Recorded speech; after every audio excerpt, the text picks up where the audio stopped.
We are very grateful today that we can invite Professor Nicholas Wolterstorff. Yeah, I think many of you know him. He's one of the most prominent Christian philosophers. In fact, one of the reasons that I decided to come to Calvin, about 22 years ago, is because I read Professor Wolterstorff, words of writing, and then he is the one who introduced me to Abraham Kuyper and the philosophy of neo-Calvinism.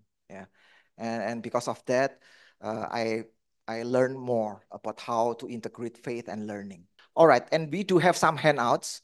So Professor Wolterstorff previously taught at Calvin, and then he became a Noah Porter Professor of Philosophical Theology at Yale Divinity School, Yale University. So Professor Wolterstorff wrote many books, not only on philosophical theology and philosophy of religion, but also on public theology. On public, so he has very wide interests, and he also wrote some important works on liturgy and aesthetics. And he is 93 years old this year, right? He's 93 years old this year. So years ago, we served together in China. So he would deliver some talks in China, but right now it's not quite possible for him to go abroad. So we are happy that we can meet him here. Please, thank you. Thank you very much. And is the sound okay? Yeah. Yes, I don't have a PowerPoint presentation. This will be an old-fashioned talking head presentation. So this will be an example of how lectures were delivered 30, 40, 50 years ago, longer ago than most of you have lived, I think. So it's an honor to be invited to give this talk. Thank you. By the neo-Calvinist tradition, I have in mind that tradition of thought shaped primarily by the writings of the late 19th, early 20th century Dutch theologian and political activist Abraham Kuyper, and secondarily by his theological colleague, Herman Bavinck. Prominent in that tradition are reflections on the political sector of society and on the form that well-formed Christian political activity should take. Though Kuyper was in my judgment, a very creative thinker, he was not a rigorous thinker. In his prose, he often indulged in romantic excess, and not infrequently his high-flown romantic rhetoric leaves the reader wondering what exactly he wanted to say.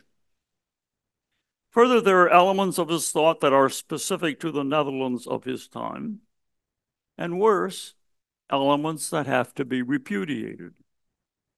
By this last, I have in mind especially his overt racism and his defense of Dutch colonialism.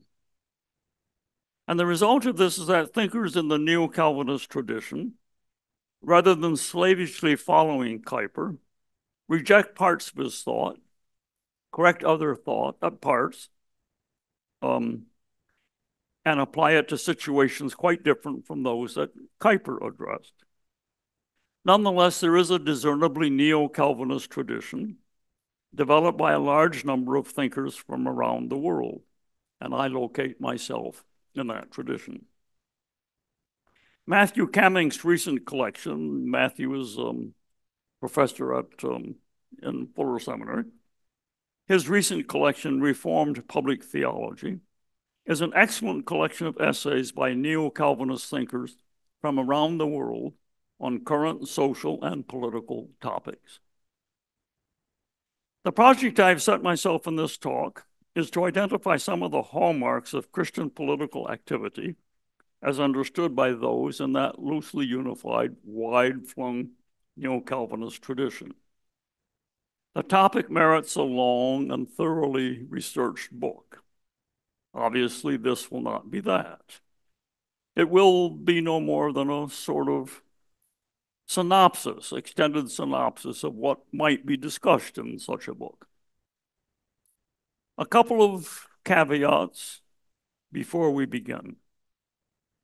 As with any living tradition, the neo-Calvinist tradition takes different forms in different times and places.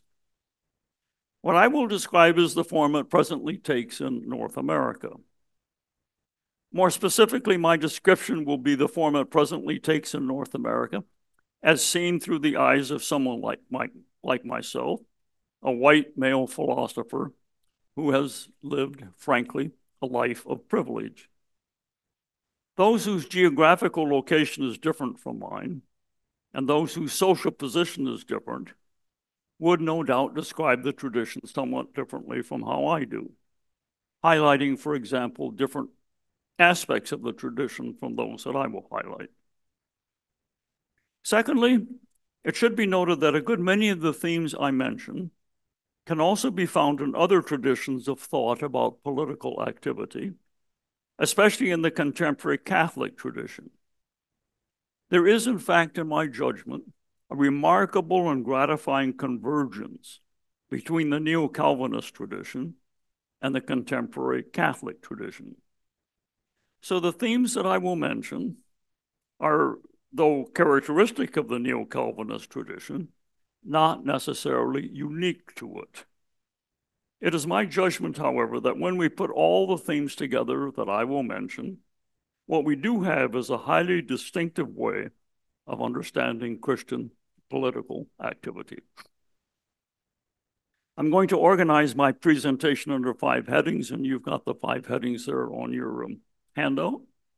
First, the Neo-Calvinist understanding of human beings. Second, the Neo-Calvinist understanding of the well-formed social and political order. Third, the Neo-Calvinist understanding of the nature of political activity and of how it is properly conducted in a pluralist liberal democracy. Fourth, the Neo-Calvinist understanding of the aims of Christian political activity. And last, the Neo-Calvinist understanding of the virtues exhibited in Christian political activity. So the first. A distinctive feature of political activity, in contrast, say, to gardening, is that the objects of the activity are human beings and the institutions created by human beings. Note the mention of institutions. An important and distinctive feature of Neo-Calvinist social and political thought is the prominence in that thought, not just of individuals, but of institutions, and more generally of what sociologists call social formations, clubs, societies, corporations, churches, families, government, and the like. Let me, at the beginning, however, focus on individuals. By virtue of the fact that human beings are the agents of political activity, any understanding of well-formed political activity will perforce incorporate a certain understanding of human beings. Conversely, one's understanding of human beings will have a decisive impact on what one regards as well-formed political activity.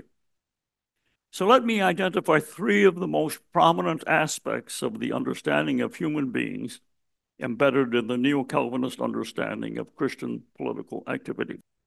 First, Neo-Calvinists share with Christians in general the conviction that human beings, one and all, possess the ineradicable dignity of bearing the image of God. Those who have committed serious crimes, nonetheless, continue to bear the image, to have the dignity of bearing the image of God.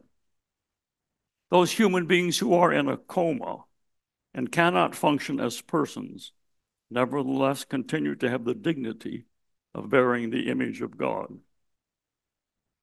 It goes without saying that this doctrine of shared and ineradicable human dignity has profound implications for how we are to treat our fellow citizens when we engage in political activity. We are to honor them, each and every one. A second aspect of the understanding of human beings embedded in the Neo-Calvinist understanding of Christian political activity is that there is an objective moral law, call it natural law, to which human beings are subject, and that all but infants and the most impaired human beings have some grasp of that law. This is an aspect of what Kuyper famously called common grace. It is the shared grasp of right and wrong that makes democratic politics possible. The Calvinist tradition is famous or infamous for its embrace of the doctrine of so-called total depravity.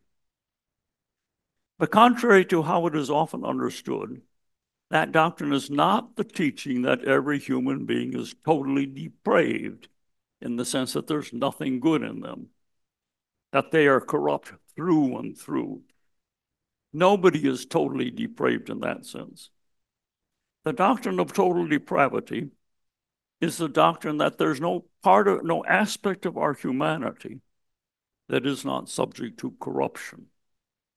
Our will is subject to corruption, but so too is our reasoning. Business is subject to corruption, but so too is art. Corruption is pervasive, but never total. When we combine the claim that all but infants and the most impaired human beings have some grasp of the moral law with the claim that one and all are flawed, I think the appropriate political stance is what one might call cautious hopefulness. Cautious hopefulness. A third aspect of the understanding of human beings embedded in the neo-Calvinist understanding of Christian political activity is that we human beings are hermeneutic creatures. We are by nature interpreters.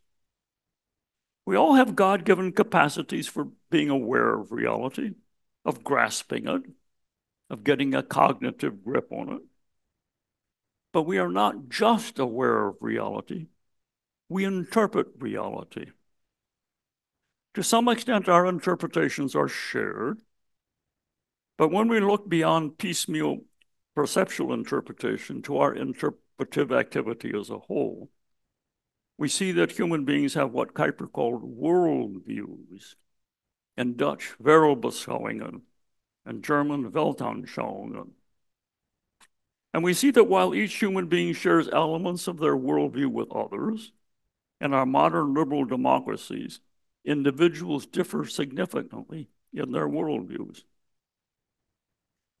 Now, this understanding of human beings as comprehensive interpreters is an important component of how those in the neo-Calvinist understand religion.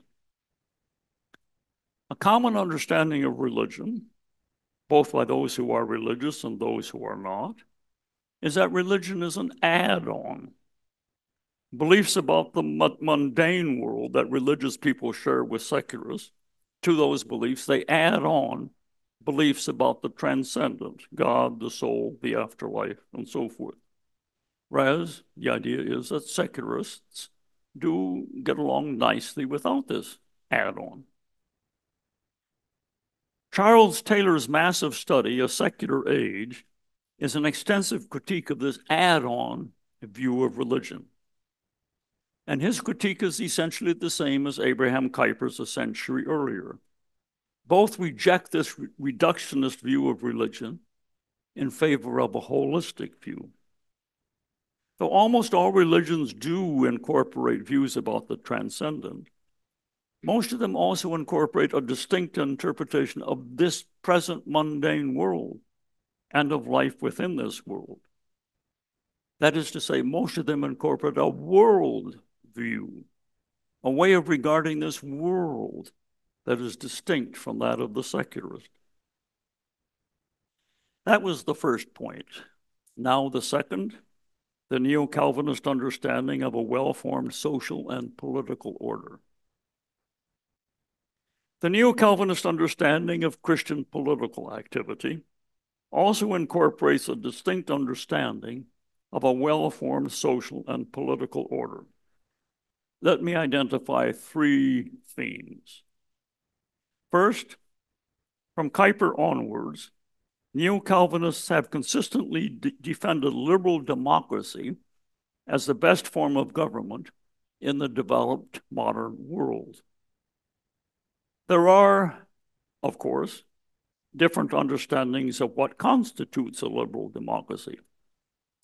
I judge that for our purposes here today, we needn't get into that. A second hallmark of the neo-Calvinist understanding of a well-formed social and political order is that it will exhibit what Kuyper famously called sphere sovereignty. Though the term enjoys wide currency in the tradition, I myself view it as not very apt for the central point that Kuyper had in mind. That central point, as I understand him, was this. In a well-formed social and political order, there will be a civil society containing a multiplicity of institutions exercising authority that has not been delegated to them by the state. The state may license them to exercise some forms of authority, but it does not delegate authority to them. By virtue of this emphasis on the importance of there being a civil society containing a wide variety of social formations wielding authority, Neo-Calvinism is emphatically anti-individualist in its thinking. And by virtue of its insistence that the authority of most of these authority structures has not been delegated to them by the state, Neo-Calvinism is emphatically non-collectivist. And being in this way anti-individualist and anti-collectivist, Neo-Calvinism is a close relative of contemporary Catholic social thought with this doctrine of what they call subsidiarity. But let me briefly explain why Kuyper did use the term sphere sovereignty. Kuyper shared with his contemporary Max Weber, the great German sociologist, the view that the essence of modernization is the emergence of distinct social spheres, the sphere of business, the sphere of education, the sphere of the arts, and so forth. Weber was of the view that each sphere is distinguished from others by the fact that activity within that sphere is relentlessly aimed at a distinct goal. On his view, activity within the sphere of business, for example, is relentlessly aimed at the profit, at the bottom line, profit. Kuyper's view was significantly different. It was his view that the spheres are differentiated, not by reference to the goal that activity within some sphere does in fact aim at, but by which activity within that sphere ought to be aimed at. Kuyper's thought on this point has given rise to a flowering of normative discussions in the neo-Calvinist tradition concerning the proper goal of activity within the various spheres. The Dutch economist Gab Goudswaard, for example, has written extensively on the proper goal of business, arguing against Weber that its proper goal is not profit, but stewardship.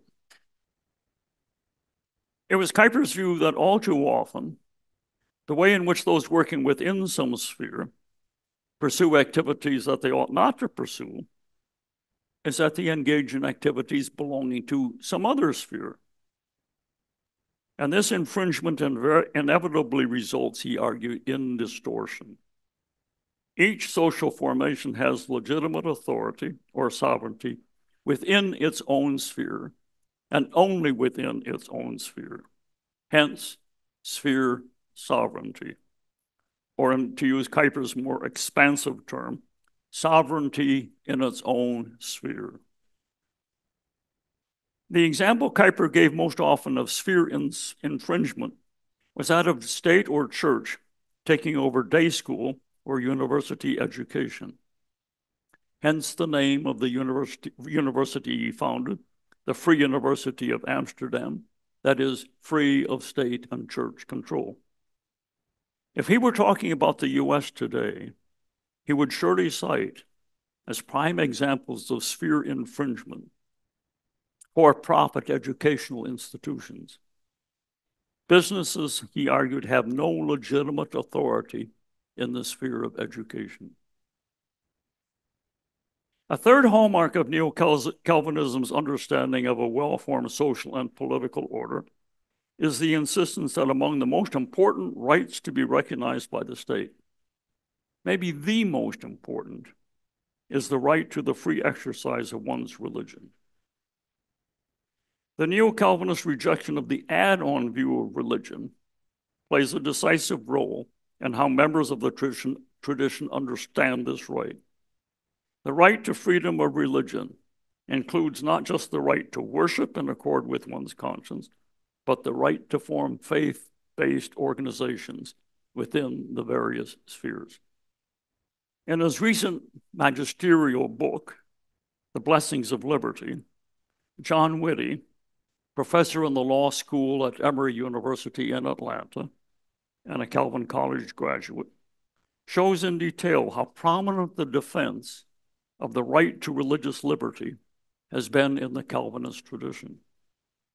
And he highlights the fact that that right, the right to religious liberty, carries in its train a sizable number of other freedom rights, among them the right to freedom of speech and the right to freedom of assembly. Third point, the Neo-Calvinist understanding of the nature of political activity and of how it is properly conducted in a pluralist liberal democracy. In its understanding of the nature of political activity, the Neo-Calvinist tradition, in line with the Reformed tradition generally, emphatically affirms the teaching of Paul in the 13th chapter of his letter to the Romans that those who hold political office are servants of God. The New Testament book of Revelation reminds us that government can become so corrupted that it is what the writer calls there a beast. But 3 times over in the span of just 3 verses, Paul in Romans 13 calls governmental authorities servants of God. Clearly what he means is that when they do what they're called to do, they are servants of God. Serving in government is not an inherently dirty business. It is an honorable calling. And those who do what they are called to do, those governmental officials who do what they are called to do, are to be treated accordingly by citizens. They are to be treated, says Paul, with respect. A second hallmark of the Neo-Calvinist tradition's understanding of political activity is the conviction that in a religiously pluralist liberal democracy, such as that of the United States, political activity, both that of Christians and others, is to be guided by the principle that has come to be called principled pluralism. It's not a term that Kuyper himself used. Let me explain. The contemporary political philosopher John Rawls is well known for holding that in a pluralist liberal democracy, citizens should conduct their political debates and form their political decisions by appealing to a body of shared principles that Rawls called public reason. Rawls acknowledged that citizens of liberal democracies have diverse worldviews, but he held that when engaging in political debates and making political decisions, citizens should refrain from expressing and appealing to their diverse worldviews and should appeal instead to what, in spite of the diversity of their worldviews, they all agree on. And what do they all agree on? On the core principles of liberal democracy. Rawls's idea was that all those who willingly live in a liberal democracy presumably share its core principles. Now, those of us who locate ourselves in the Neo-Calvinist tradition are dubious. As I mentioned earlier, there is, for one thing, considerable disagreement as to what are the core principles of liberal democracy. But secondly, whatever principles anyone has suggested as being the core principles of liberal democracy, those principles always fall short of being sufficient to settle the political issues that face us. Whether or not abortion should be legal is among the most obvious examples of the point. Simply discussing liberal democracy is not going to answer that question.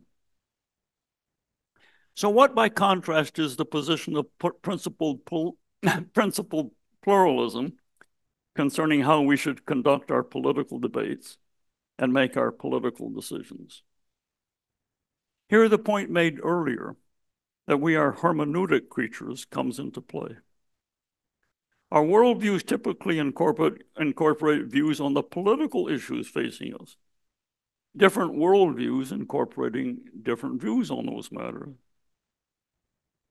Citizens embracing different worldviews will agree on some political issues, but overall, they will see the issues differently. They have different views on how healthcare should be constructed, different views on the extent to which businesses should be regulated, different views on the importance of social justice. So when adherents of different worldviews debate some political issue, the idea is that they should explain to the other party how they see the issue and listen to the other party's explanation of how they see the issue. It may be that in the course of this back and forth, they discover that, lo and behold, they agree on the matter at hand. If instead they disagree, each party then does what it can to bring the other party to see the issue as they see it. And if they fail in this, if they still disagree, they try to reach a compromise that is fair to both parties. And if they also fail in that attempt to find a compromise, they take a fair vote and live with the results. This is principled pluralism. It's hard work, and it requires a great deal of patience. One can understand why many find it too hard and too slow and prefer to use whatever legally permitted means are effective to enforce their own view, riding roughshod over the other person. An implication of the principled pluralist view of how politics is properly conducted is that in a religiously pluralist society such as ours, neo-Calvinists are firmly opposed to Christian nationalism. No nation is the exclusive possession of Christians or of any other religious group. And last, under this heading, a third mark of the neo-Calvinist understanding of properly conducted political activity is that it makes a clear distinction between the moral and the legal. To a considerable extent, a well-formed legal order inscribes what is morally required of citizens and their government. But it is characteristic of neo-Calvinists to insist that, in arguing for some proposed piece of legislation, it is not sufficient to note that it inscribes into law what one views as morally required. One has to add additional considerations, such as the consequences of trying to enforce that law. Inscribing all morality into law would be a horror. It would be a horror, for example, to inscribe into law, for example, that citizens never lie to each other. I find a good many Christians in the US nowadays violating this principle of the distinction between the moral and the legal, especially when it comes to the issue of abortion. They argue that since abortion is morally wrong, it should automatically be legally forbidden. The fourth point, the neo-Calvinist understanding of the aims of Christian political activity. In his famous 1898 lectures on Calvinism, Kuyper argued emphatically that the primary goal of Christian political activity is justice. It was not his view that justice should be the only goal. Citizens and government officials may, and sometimes should, also seek aspects of the common good not required by justice. Perhaps regulating traffic is an example, but justice is primary. In making justice primary, the Neo-Calvinist tradition echoes the picture of the good king in the opening verses of Psalm 72, and it echoes what Paul says about the task of government in Romans 13. A striking feature of what Kuyper says in his Stone Lectures about the task of government with respect to justice is that government is called to ensure not only that citizens treat each other justly, but that organizations and other social formations treat clients and workers justly. For example, a central task of government in our society is to regulate our free market economy so that it does not perpetrate injustice. Benjamin Leinard, in his recent publication, Republican Theology, The Civil Religion of American Evangelicals, presents an exhaustive analysis of the political theology of conservative white American evangelicals over the past century. It's a fascinating book. With striking consistency, evangelical leaders have declared that the task of government is protecting individual liberty. Justice is seldom mentioned. It is true, of course, that liberty of various sorts is important. Witness our discussion above of the importance of freedom of religion. But liberty without the constraints of justice is freedom for the lions and eagles of the world to maul the weak and powerless. In the justly famous speech that Kuyper delivered in Amsterdam in 1891 to the first Christian Social Congress, titled The Social Question and the Christian Religion, Kuyper argued with extraordinary eloquence that in their pursuit of justice in society, Christians are to give priority to the underclass in society, the poor and the powerless. It was a time late in the 19th century of great rural poverty in the Netherlands. Let me quote just a bit of what Kuyper said. When rich and poor stand opposed to each other, Jesus never takes his place with the wealthier, but always stands with the poor. Both Christ and just as much his apostles after him, and the apostles and the prophets before him, invariably took sides against those who were powerful and living in luxury, and took sides for the suffering and oppressed.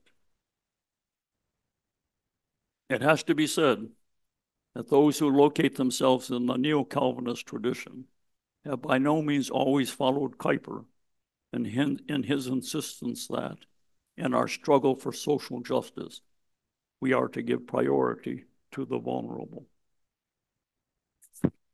And now the last point, the Neo-Calvinist understanding of the virtues exhibited in Christian political activity. Political activity of the sort I have been describing requires the exercise of certain quite specific virtues, both by those who hold political office and by citizens in general. More than anyone else in the tradition, Richard Mao, retired president of Fuller Theological Seminary, has addressed this topic most expansively in his book, Uncommon Decency, Christian Civility in an Uncivil World. As his title indicates, Mao identifies as the core virtue of Christian political activity what he calls civility or decency. I myself would add fairness and empathy. One can be civil to one's dialogue partner without treating their views fairly. And one can be civil and fair to one's dialogue partner without empathizing with the victims of injustice. In the second chapter of the New Testament epistle, 1 Peter, the author writes, "Honor everyone, love the brotherhood, fear God, honor the emperor. In the context of Greco-Roman society of the time, this was incredible. Honor the emperor. Yes, of course. But honor everyone? One was to honor those above one in the social hierarchy. No matter. Honor everyone, says the writer. This was revolutionary. But if one truly believes that every human being possesses the dignity of bearing the image of God, then one will indeed pay to each and every one of them the honor of treating them with civility. If one also believes that we are called to imitate God by doing and seeking justice, then one will also treat each and every one of them fairly, justly. And if one furthermore believes that we are called to love our neighbors as ourselves, we will feel empathy for those who are victims of injustice. American politics today is woefully short on civility, fairness, and empathy. It is pervaded by cruelty, by insults, by bad-mouthing, by lies, including, sad to say, by Christians. Is Christian political activity, as I have described it, nothing but pie-in-the-sky idealism?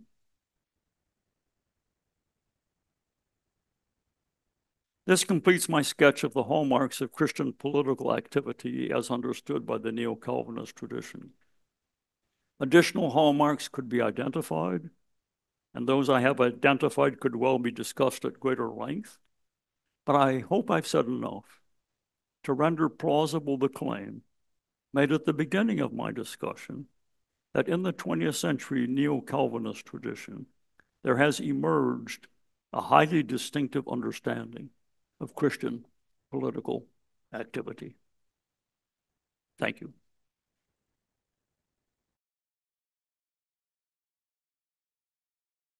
Thanks a lot, Professor Wolterstorff, for the excellent presentation of Neo-Calvinism, Christian political activity in the Neo-Calvinist tradition. So I was assigned to give a brief informal response, and then we will open to Q&A. So it's a very good talk, and you know that this institution, especially Calvin College, is also a fruit of Neo-Calvinist movement in the United States. And it's also considered one of the centers of Neo-Calvinism, especially in its Kuyperian branch. And we can also say that scholars like Nick Wolterstorff or Plantinga, also Kelly Clark and others, they are the fruits of this vision. You can see, you can experience, you can enjoy the fruits of Neo-Calvinist public theology in terms of the rise of philosophy of religion, the emergence of analytic theology, and also apologetics. Yeah, I consider myself also as a fruit of this tradition, and I hold it dearly. As Professor Wolterstorff say, this morning I give a presentation about natural law. So as Professor Wolterstorff say, there are a lot of convergences. Yeah, there are a lot of similar or parallel patterns between the Catholic natural law traditions and also Neo-Calvinism. Yeah, so I told some people about that before, and they are angry. But I think that's quite true. Yeah, that's quite true. And I think the differences between the Catholic and the Protestants in this regard is a matter of emphasis, not a matter of kind. Yeah. And also one of the similarity between both tradition, between the Catholic and Protestants, especially in what Professor Wolterstorff said about Kuyper's emphasis on treating the poor, is about the preference of the poor. So Kuyper once said that I hope that the poor can feel at home in the church. Yeah. Yeah. But I don't know about the church today. Yeah, I don't know about the poor today, whether they feel at home in the church. Yeah, that's what Kuyper said. Now I want to reflect on the emergence of Neo-Calvinism in Asian contexts. Yeah, previously in the 80s, yeah, in the late 70s and the 80s after China opened itself. Yeah, many Chinese house churches. Yeah, most of the Chinese house churches are non-denominational. Even when I was in China by the late 90s so most of them are still non-denominational. But because of the influence of some preachers, most notably is Stephen Tong, who sent 5 of his children here, Calvin College. Yeah.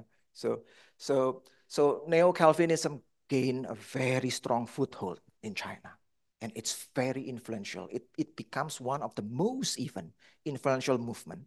Why?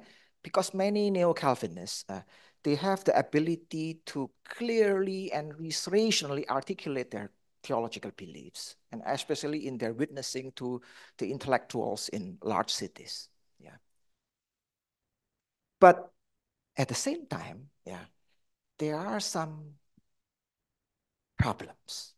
There have been some problems. Yeah. So it is very interesting, and I think it merits further studies, why many people who self-style themselves Calvinists are so full of fighting spirit. Young, restless reform. Yeah, so the restless is very important. Restless. So many fighting spirit. And this morning I talked about German scholar, Carl Schmitt, a legal scholar, one of Hitler's most favorite jurists.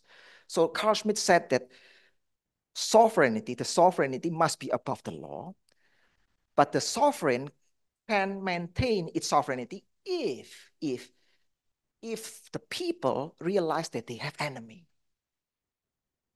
So a strong state need to always create enemy. We need to have this kind of antithetical spirit to maintain our sovereignty.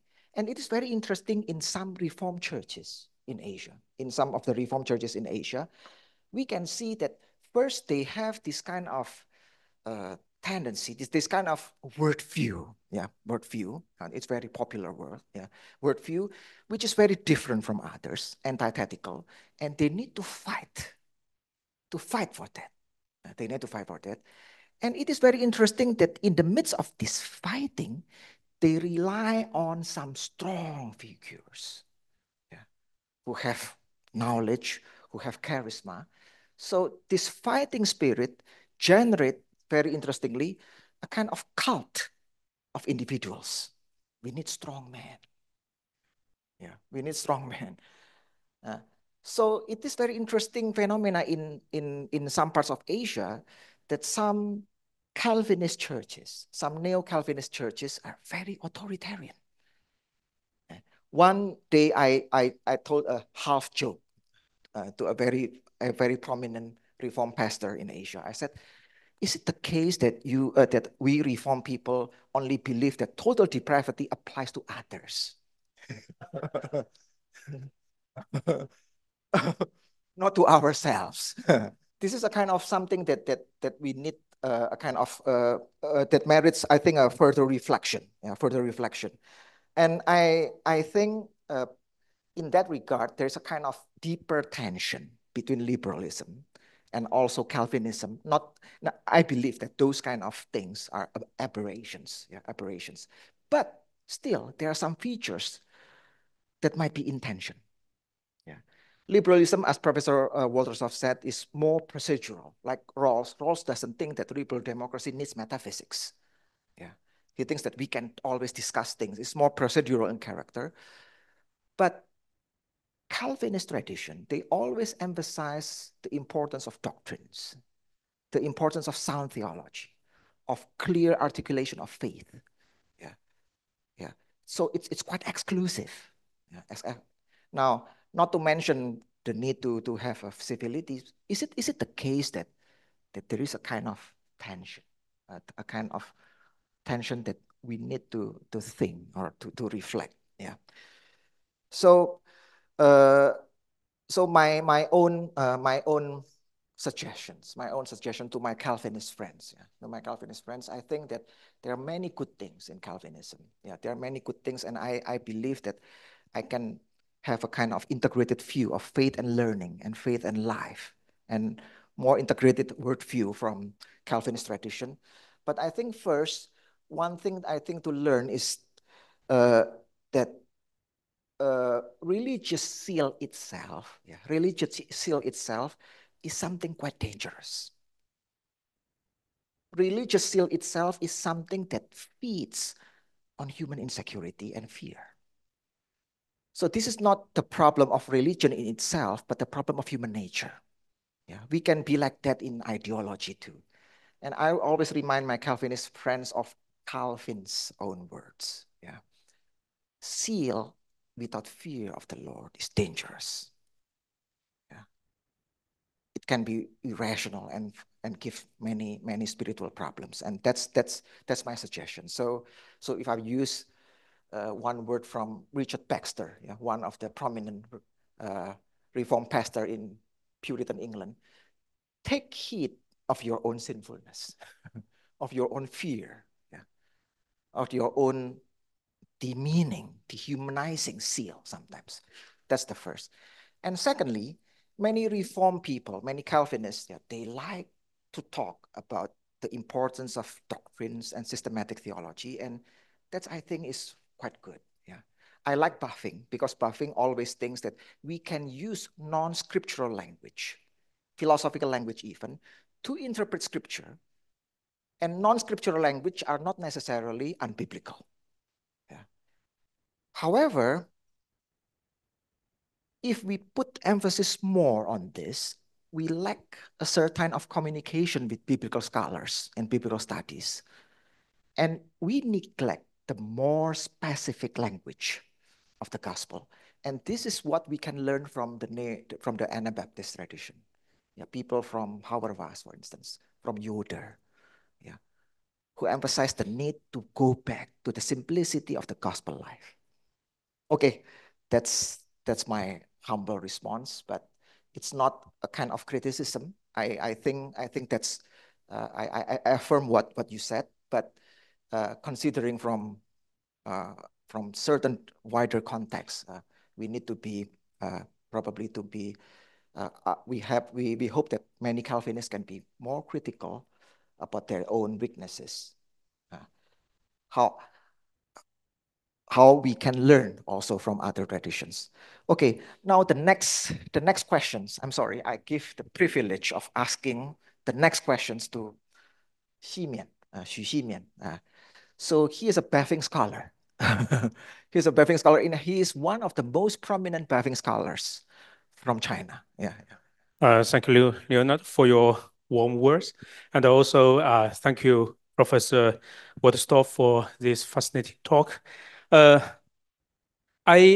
just have a couple questions about your talk on Christian political activity in the neo-Calvinist tradition. And my first question is about the relationship between justice and fairness. I think you also wrote in your other articles and the books about the conceptual connection between justice and fairness. But some public theologians like Duncan Forrest in Edinburgh think that justice cannot be reduced to fairness. So justice is more relational, and theologically speaking, justice needs to be considered in light of the covenantal relationship between God and his people. So I'm wondering if you can talk more about the relationship between justice and fairness. So this is my first question. And my second question is my reflection on your talk about the Christian political activity. Especially you mentioned that the primary goal of political activity is justice among citizens and institutions. And you also mentioned the idea of good king, right? But it sounds difficult for people who are living in mainland China.